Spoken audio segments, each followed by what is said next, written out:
Et c'est l'heure de la question santé d'Europe 1. Patrick Roger. Attention lors de vos balades en campagne, la maladie de Lyme est plutôt méconnue en France et pourtant, c'est la conséquence d'une piqûre de tique. Pour les nombreux Français touchés, il y a un problème de dépistage et de traitement de cette maladie dans l'Hexagone.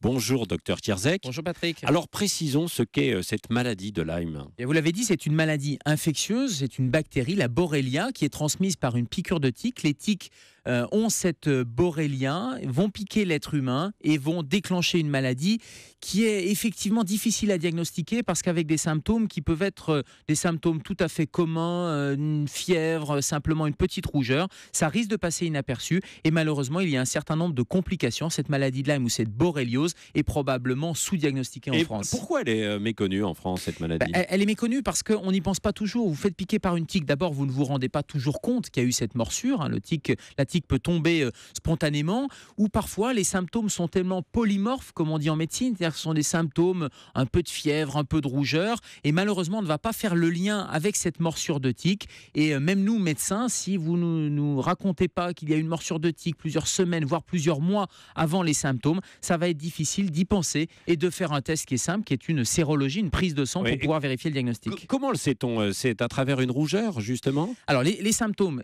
ça peut passer complètement inaperçu. Oui. Il peut se passer plusieurs semaines avant que les premières complications au niveau des articulations, voire des complications cardiaques apparaissent. Et donc les premiers symptômes, vous ne vous en apercevez pas. Et puis parfois, il y a une rougeur qui peut être au niveau de la morsure. Vous pouvez avoir des premiers symptômes, des ganglions, un peu de fièvre. Et puis ces symptômes peuvent disparaître pour avoir une deuxième phase, qui est une deuxième phase là beaucoup plus embêtante avec les complications. Est-ce que ça se soigne si on met une petite crème dessus, ou est-ce que ça peut au contraire déraper et être très grave ? Alors vous pouvez mettre toutes les crèmes que vous voulez, c'est pas ça l'enjeu sur la maladie de Lyme. Ce qui est important, c'est déjà de repérer la tique et de l'enlever correctement avec un tire-tique. Il n'est pas question d'aller tirer sur la tique parce que vous risquez de laisser enchâsser dans la peau la tête et donc de risquer la contamination. Donc il va falloir l'enlever avec un tire-tique que vous trouvez en pharmacie par exemple.